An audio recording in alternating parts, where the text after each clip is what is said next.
Nah, tema hari ini, tema firman Tuhan hari ini adalah ada di manakah Roh Kudus saat ini. Khotbah saya berkaitan dengan saudara, yaitu hari ini seluruh gereja-gereja khususnya Pentakosta Karismatik sedang merayakan namanya hari ke-50.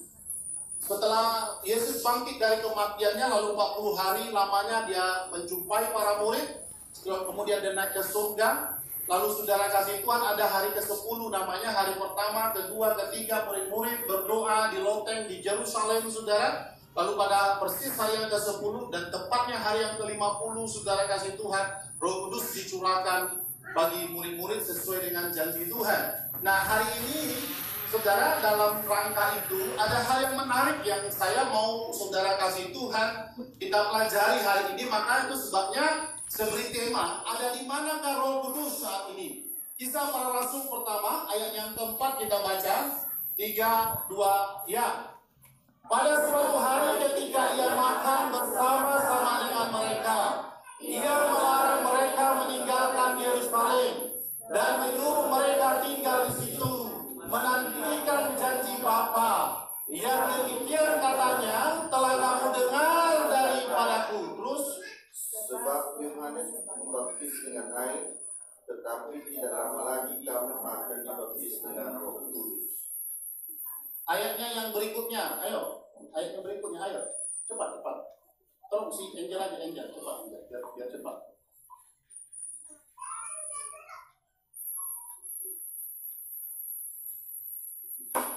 Ya, itu tadi, Pak ya.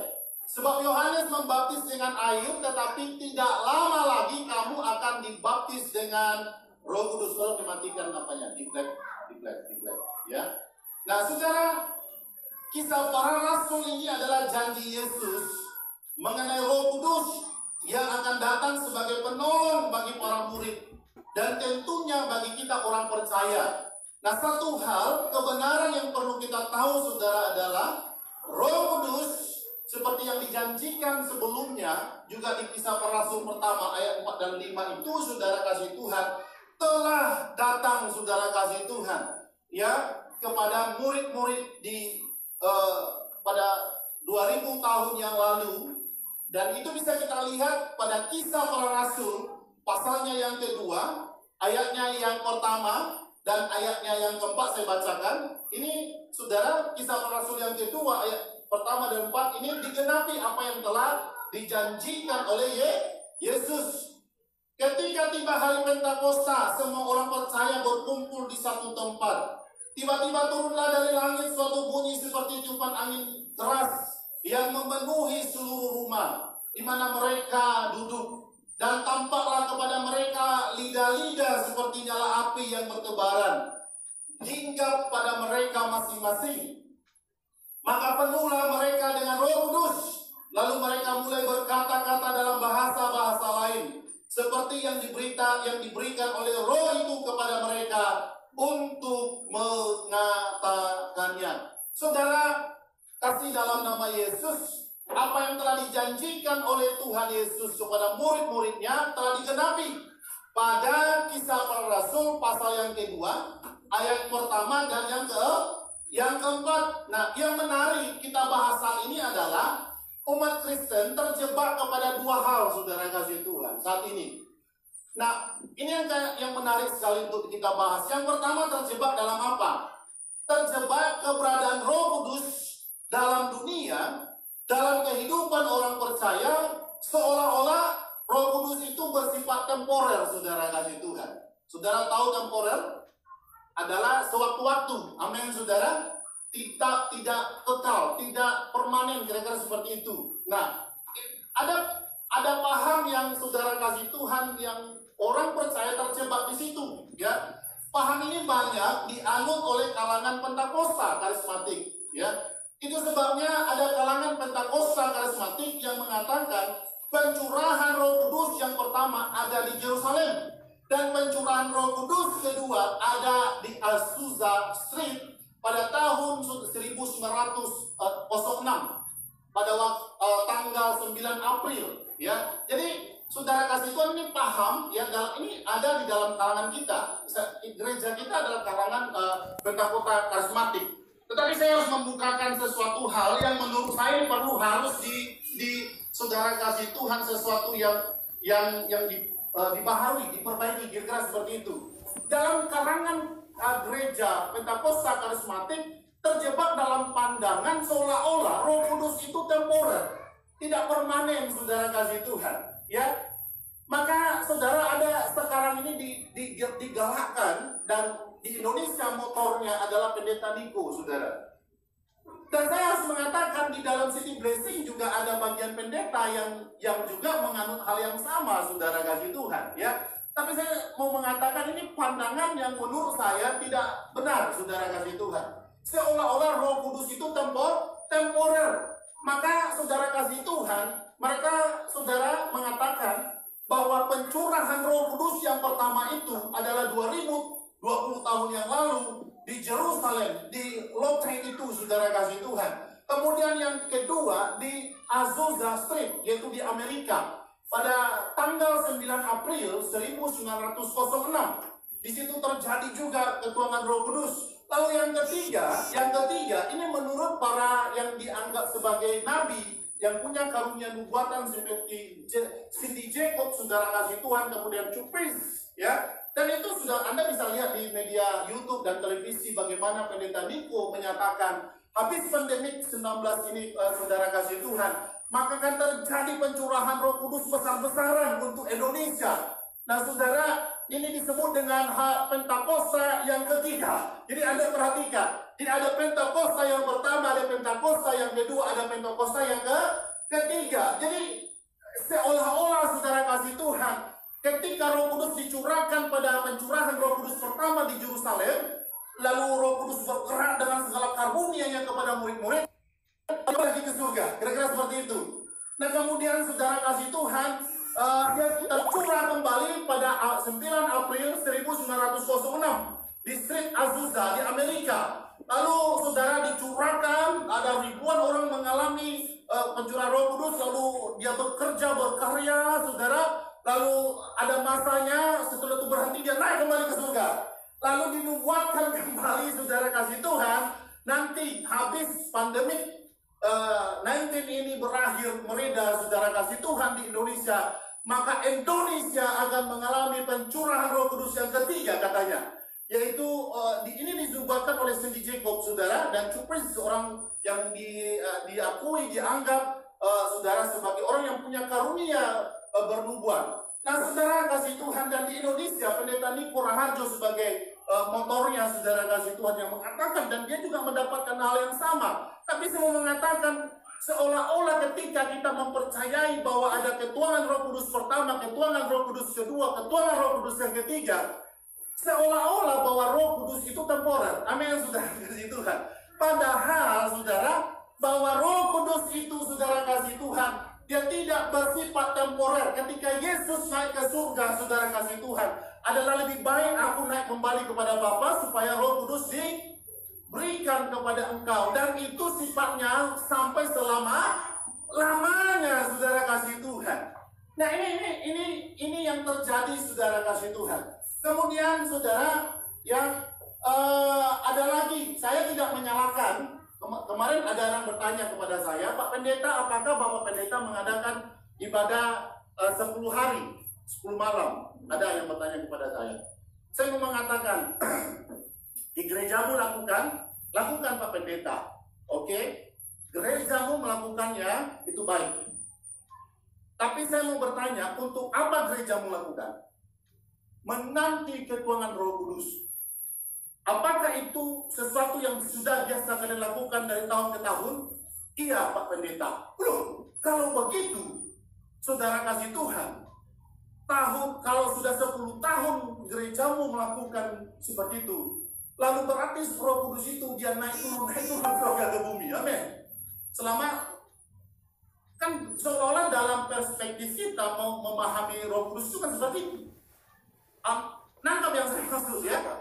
Haleluya. Lalu lakukan ibadah ketuanan Roh Kudus tahun ini kita memperingati. Karena konsepnya apa? Saya tidak menyalahkan ibadah yang 10 malamnya. Haleluya. Tidak saya salahkan. Tapi saya bertanya, kamu lakukan ibadah itu, kamu dengar dari gembalamu untuk apa dilakukan? Menanti ke pencurahan Roh Kudus seperti para murid menanti pencurahan Roh Kudus. Loh, ini sesuatu hal yang mengagetkan. Kalau tahun yang lalu kamu ikut-ikut, kamu dapat. Tahun yang lalu ikut dapat. Loh, berarti Roh Kudus yang ada padamu naik turun. Tangkap. Amin, saudara. Berarti Roh Kudus itu temporer. Ada waktunya dia berdiam dalam kita, lalu ada waktunya dia tinggalkan kita. Lalu kita buat lagi ibadah pencurahan Roh Kudus. Saudara, saya tidak sedang alergi dengan ibadah 10 malamnya. Itu baik dilakukan. Tetapi saudara, kalau konsepnya adalah ibadah 10 malam itu adalah untuk menanti pencurahan Roh Kudus, salah. Karena Roh Kudus sudah dicurahkan, saudara kasih Tuhan, sesuai dengan janji Kristus. Dan itu terjadi, dicatat oleh Alkitab kita dalam Kisah Para Rasul pasal yang kedua. Haleluya. Nah saudara, ini sesuatu hal yang gereja ya terjebak di dalamnya, saudara kasih Tuhan. Baikkah melakukan ibadah 10 malam itu? Baik. Tapi kalau konsepnya adalah itu dilakukan untuk menanti saudara kasih Tuhan kembali supaya Roh Kudus dicurahkan, menurut saya itu pemahaman yang keliru menurut saya. Seolah-olah Roh Kudus itu dia tidak permanen di dalam setiap kehidupan orang percaya. Saya mau mengatakan saudara kasih Tuhan, Roh Kudus yang telah dicurahkan itu dia permanen dalam setiap kehidupan orang percaya, saudara. Nah itu alasannya. Mungkin kalau ada jemaat yang bertanya, kenapa gereja kita tidak melakukan ibadah 10 malam? Saudara, termasuk di City Blessing ada beberapa pandangan ya. Saya juga harus menyebutkan apa adanya. Di beberapa cabang City Blessing seperti di Malang melakukan ibadah 10 malam, saudara, dan itu. Tapi berbeda di dalam pandangan teologi itu hal yang biasa. Tapi dia harus mampu mempertanggungjawabkan pandangannya, saudara dan ibu. Nah, kalau kita lakukan, bukankah seolah-olah Roh Kudus itu temporer? Nah, jawabannya kenapa gereja kita, khususnya saudara yang saya gembalakan, baik yang di sini dan yang di Sigati, tidak kita lakukan ibadah 10 malam? Karena Roh Kudus itu sudah permanen ketika engkau percaya kepada Yesus. Dia sudah permanen ada di dalam kehidupanmu. Haleluya. Yang terjadi sebenarnya ibadah 10 malam itu lebih daripada apa? Menggairahkan kembali hati kita. Kalau itu tujuannya, oke, nggak apa-apa. Haleluya. Untuk apa? Menggairahkan kembali hati kita, saudara kasih Tuhan. Karena kembali dikobarkan di situ, dipanaskan kembali. Nah kalau itu konsepnya, itu baik dilakukan. Haleluya. Tapi jangan saudara kasih Tuhan kita berpikir, aduh, saya harus ikut itu ibadah pencurahan Roh Kudus itu. Saya rindu kembali mengalami Roh Kudus. Itu pemikiran yang salah. Roh Kudus yang sedang kau terima, saudara kasih Tuhan, dia permanen di dalam setiap kehidupan orang percaya. Itu yang pertama. Lalu yang kedua, tadi saya katakan ada 2 hal orang Kristen terjebak. Pertama, saudara kasih Tuhan, seolah-olah gambarannya Roh Kudus itu temporer. Itu terjadi di dalam kalangan Pentakosta karismatik.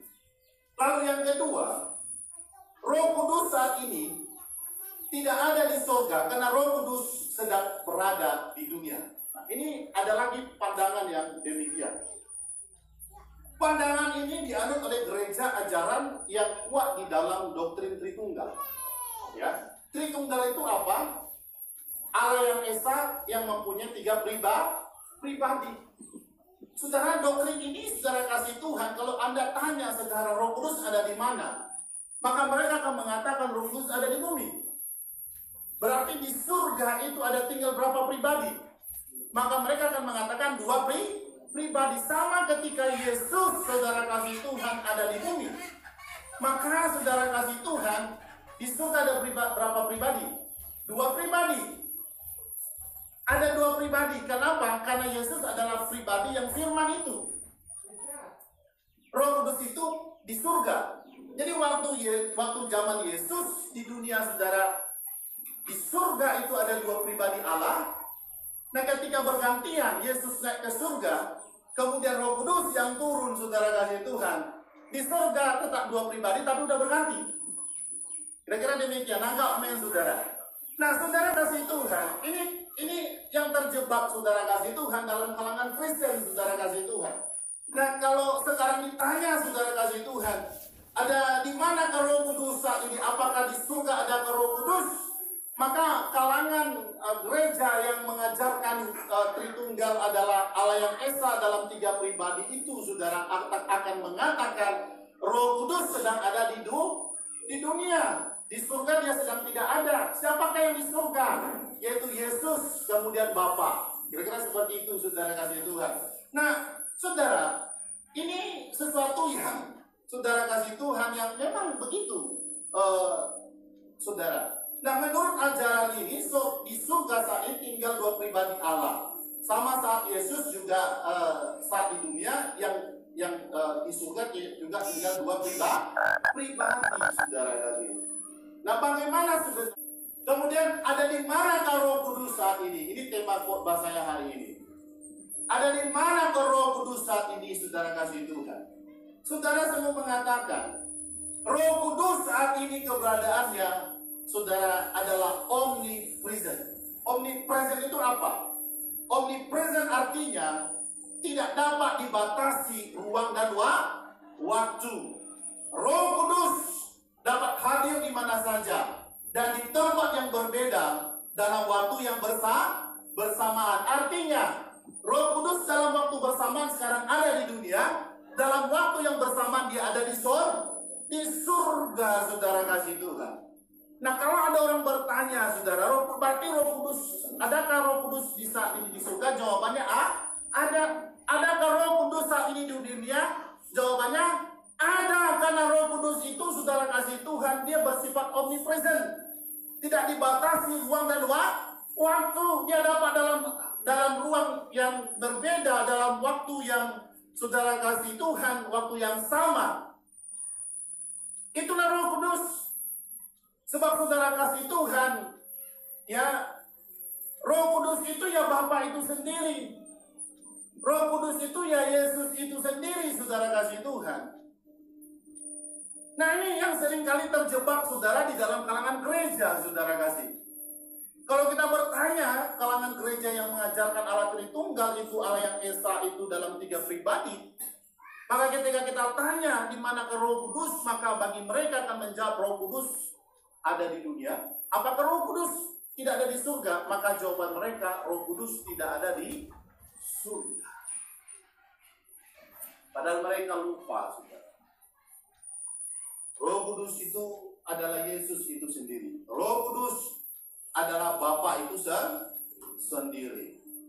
Roh Kudus itu bersifat maha kuasa, saudara kasih Tuhan. Dia bisa hadir di mana saja, kapan saja, dalam waktu yang berbeda, dalam waktu yang sama, dalam ruang yang berbeda. Nah, saudara kasih Tuhan, dia bisa hadir dalam waktu yang bersamaan, dalam ruang yang berbeda, saudara. Jadi, di mana Roh Kudus, maka Roh Kudus ada di surga sekarang. Lalu berkata, kalau Roh Kudus ada di surga sekarang, lalu yang di kamu tuh siapa? Ya Roh Kudus juga. Nah, kita jangan terjebak, saudara kasih Tuhan, melihat Allah itu seperti melihat saya, untuk saudara dapat memahaminya. Kalau saudara melihat saya, kalau ketika saya sekarang sedang ada khotbah di sini, kalau saudara cari saya di rumah itu, saudara tidak akan temukan saya. Amin, saudara. Nangkap ya, ini supaya saudara dapat menangkap ini. Bukan seperti itu cara kita melihat kepada Roh Kudus. Roh Kudus itu adalah Allah yang maha kuasa, saudara kasih Tuhan, yang tidak terbatas. Dia tidak dapat dibatasi oleh ruang dan waktu. Dalam waktu yang bersamaan dia ada di surga, dalam waktu yang bersamaan dia memang ada di bumi ini, saudara kasih Tuhan. Ya. Nah, saudara jangan terjebak nanti dalam satu pertanyaan itu, saudara kasih Tuhan. Roh Kudus juga ada di setiap orang percaya. Yohanes 14 ayat 16 dan 17. Yohanes pasal yang 14, 16, 17 saya akan baca demikian.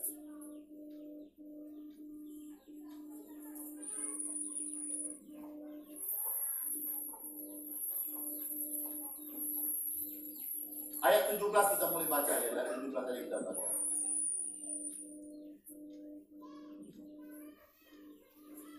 Oke, kita baca 16 ya. Kita bacakan. Aku akan minta kepada Bapa dan Ia akan memberikan kepadamu seorang penolong yang lain, supaya Ia menyertai kamu selama-lamanya, yaitu Roh kebenaran. Dunia tidak dapat menerima Dia, sebab dunia tidak melihat Dia dan tidak mengenal Dia. Tetapi kamu mengenal Dia, sebab Ia menyertai kamu akan diam di dalam kamu. Ini ketika ayat ini, saudara, ketika Roh Kudus belum datang, jauh sebelum Yesus naik ke surga. Haleluya. Itu sebabnya dikatakan, sebab Ia menyertai kamu dan akan diam. Jadi konteksnya sebelum Yesus naik ke surga. Mungkin ada hal yang akan mengganggu pikiran saudara, dan ini yang seringkali dijadikan saudara kasih Tuhan sebagai sesuatu yang seringkali diserang, ya. Aku akan minta kepada Bapa dan Ia akan memberikan kepadamu seorang penolong yang lain, supaya Ia menyertai kamu selama-lamanya. Seolah-olah Roh Kudus dan Yesus itu berbeda di sini. Kalau saudara baca, ya, dikatakan di sini apa? Aku akan minta kepada Bapa dan Ia akan memberikan kepadamu seorang penolong yang lain, supaya Ia menyertai kamu selama-lamanya. Seolah-olah ada yang berbeda. Aku akan datang kepada Bapa, tapi aku akan minta kembali seorang penolong yang lain bagimu. Dan itu adalah Roh Kudus. Jadi seolah-olah Roh Kudus dan Yesus berbeda kelihatan di sini. Sebenarnya tidak, saudara. Ini adalah karena keterbatasan berbahasa. Saudara kasih Tuhan, kata penolong yang lain itu parakletos. Parakletos dalam bahasa Greknya, ya, Greknya. Parakletos alos, masuk parakletos alos itu kata penolong yang lainnya berarti bermakna begini. Oh, itu ada satu contoh. Saya minta botolnya. Oke, dia dari jenis yang sama. Anda bayangkan ketika Yesus berkata, aku akan kembali kepada Bapa, tapi aku akan minta seorang penolong yang lain. Yang menjadi sulit dimengerti adalah penolong yang lain. Ketika disebut penolong yang lain, seolah-olah Roh Kudus dan Yesus oknum yang berbeda. Nah, kata penolong yang lain di situ, saudara kasih Tuhan, adalah dalam bahasa Greknya adalah parakletos alos. Ada parakletos alos, ada parakletos heteros. Yang digunakan di situ adalah kata parakletos alos. Nah, saudara, artinya gini, kalau parakletos alos itu, ini air putih, ya, habis. Lalu saya tuang kembali air putih. Nah, ketika dituang dengan jenis yang sama, air putih yang sama, maka disebut dengan parakletos alos. Di situ digunakan kata parakletos alos. Nah, saudara kasih Tuhan, kalau umpamanya air putih ini habis lalu saya isi dengan kopi, maka di situ digunakan kata parakletos heteros dari jenis yang lain. Nah, tetapi ketika Yesus mengatakan penolong yang lain itu, saudara, parakletos alos, jenis yang sama, ilahi. Yesus adalah Tuhan. Haleluya. Dari unsur yang sama, kira-kira seperti itu, saudara kasih Tuhan. Jadi bukan unsur yang berbeda. Nah, diterjemahkan ke dalam bahasa Indonesia itu, saudara kasih Tuhan, bahasa Grek itu memang sulit mencari padanannya. Kira-kira seperti itu. Amin, saudara. Nah, jadi saudara kasih Tuhan, jadi di situ digunakan kata parakletos alos, saudara kasih Tuhan. Ya. Nah, saudara, jadi bukan sesuatu yang berbeda, masih tetap yang bersifat ilahi yang sama, kira-kira seperti itu. Nah, saudara, saya sudah mengajar, mungkin saudara masih ingat tentang Allah yang Esa, ya. Mungkin ada yang tidak pernah dapat pelajaran itu, tapi saya pernah mengajar di sini tentang Allah yang Esa. Allah yang Esa adalah 3 penyebutan kepada Allah yang satu. Amin, saudara. Jadi pemahaman kita bukan satu Allah mempunyai tiga pribadi, bukan. Tapi apa? Tiga penyebutan kepada Allah yang satu. Nah, ada penyebutan kepada nama Yesus, ada penyebutan kepada Bapa, ada penyebutan kepada Roh Kudus. Roh Kudus itu siapa? Menunjuk kepada wujud Allah yang adalah Roh. Haleluya. Nah, Yesus disebut dengan anak Allah. Kemudian Allah Bapa. Kenapa perlu disebut kalau dia memang satu saja? Kenapa perlu ada tiga penyebutan? Untuk membantu kita mengenali saat mana keberadaan Allah di dunia ini. Haleluya. Saat mana disebut ketika kita menyebut anak Allah, kita ingat pada saat Allah menjadi manusia. Ketika kita menyebut Allah Bapa, kita mengingat dia adalah Allah yang awal dan yang tidak berakhir. Allah yang mencipta. Amin, saudara. Itu membantu kita saat-saat yang demikian. Kemudian ketika kita menyebut Allah Roh Kudus, saudara kasih Tuhan, dia adalah rupanya yang adalah roh yang tidak terlihat. Nah, sekarang Allah itu beroperasi sekarang dalam wujudnya, saudara kasih Tuhan, yang tidak terbatas. Dia ada di mana? Apa ketika dia ada di surga, ada di dalam diri setiap orang percaya? Apakah lantas surga menjadi kosong?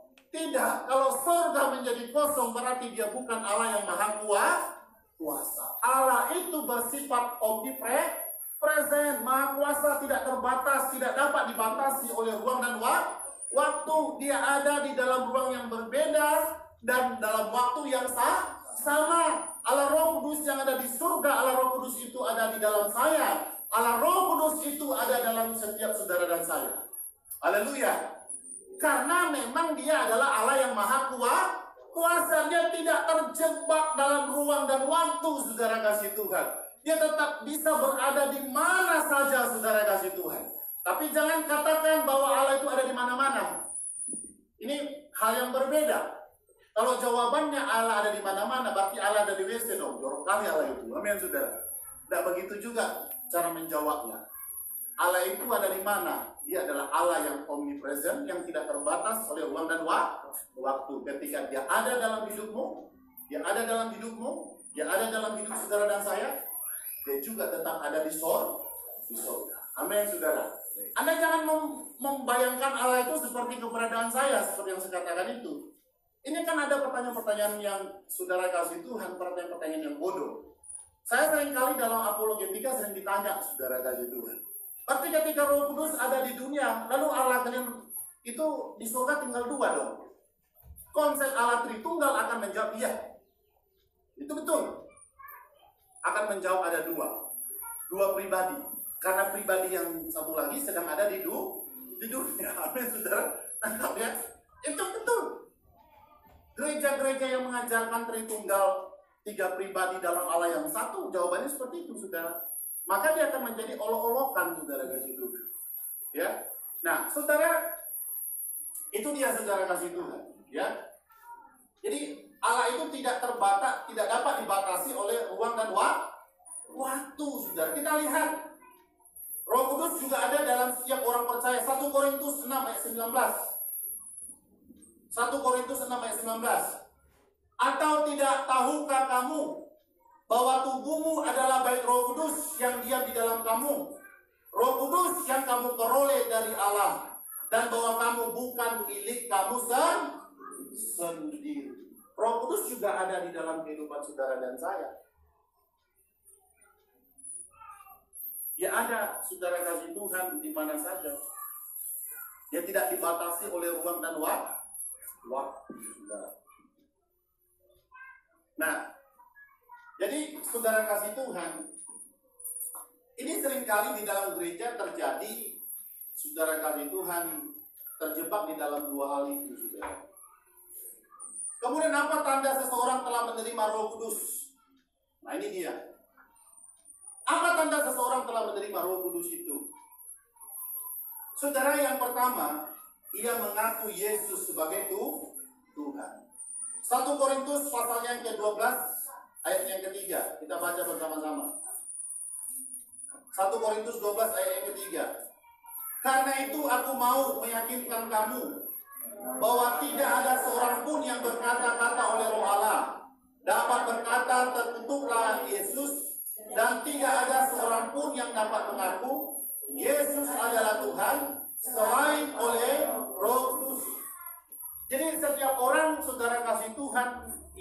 percaya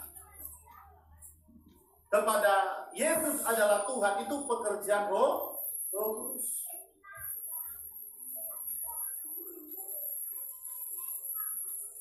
Itulah tandanya bahwa seseorang sudah penuh dengan Roh Kudus. Tapi beda lagi tanda karunia. Ini saudara harus mengerti ya. Ada lagi tanda karunia. Tanda karunia nanti 1 Korintus pasal yang ke-13. Di situ lengkap. Berbeda dengan tanda orang sudah menerima Roh Kudus dengan tanda-tanda karunia. Tanda karunia itu tanda bernubuat, tanda berbahasa roh, tanda yang lain-lainnya. Amin, saudara. Ini satu hal yang harus dibedakan dulu. Tapi pada saudara kasih Tuhan, esensinya yang saya mau mengatakan, setiap orang yang sudah percaya Yesus adalah Tuhan, sebenarnya dia sudah menerima Roh Kudus. Jadi nggak perlu lagi kita, saudara kasih Tuhan, melakukan seperti yang dilakukan oleh 120 murid di loteng di Yerusalem. Haleluya. Di mana mereka menantikan janji Yesus karena memang janji itu diberikan kepada mereka. Haleluya. Di situ ibaratnya portal dibukakan, kira-kira seperti itu. Ya. Tapi ketika Roh Kudus sudah dicurahkan, sudah datang, saudara kasih Tuhan, kita ini tidak perlu lagi melakukan seperti yang dilakukan oleh murid-murid di Kisah Para Rasul. Nangkap yang saya maksud? Yang kita harus 10 hari melakukan, saudara kasih Tuhan, di situ ibadah, doa dan puasa, menanti janji Bapa. Loh, janji Bapa itu kan dikatakan kepada murid, lalu murid-murid merespon. 120 orang menunggu di loteng di Yerusalem, mereka berdoa bersekutu. Lalu terjadilah hari yang ke-10. Terhitung dari kebangkitan Yesus, saudara kasih Tuhan, hari yang ke-50. Disitulah Roh Kudus dicurahkan. Dan itu sudah dicurahkan, saudara kasih Tuhan, ibaratnya pintu portal sudah terbuka. Dia sudah beroperasi dalam setiap orang percaya. Dan tandanya apa bagi kita sekarang ini kalau kita sudah menerima Roh Kudus? Adalah kita percaya kepada Yesus. Karena saudara kasih Tuhan, tidak mungkin saudara mulut yang masih belum percaya, saudara kasih Tuhan, secara pengetahuan banyak orang belajar, dengarkan. Banyak orang belajar dan sebenarnya menemukan fakta secara pengetahuan teologinya ya. Yesus itu sulit dibantah sebagai Tuhan. Tapi walaupun mereka menemukan itu, mulut mereka masih sukar untuk mengatakan Yesus itu Tuhan. Kenapa? Karena saudara kasih Tuhan, mereka belum menerima Roh Kudus. Orang yang sudah mau mengaku Yesus adalah Tuhan itu karena Roh Kudus. Yuk kita baca kembali saudara kasih Tuhan. 1 Korintus 12 tadi ayat 3. 3:2 ya. Karena itu aku mau meyakinkan kamu bahwa tidak ada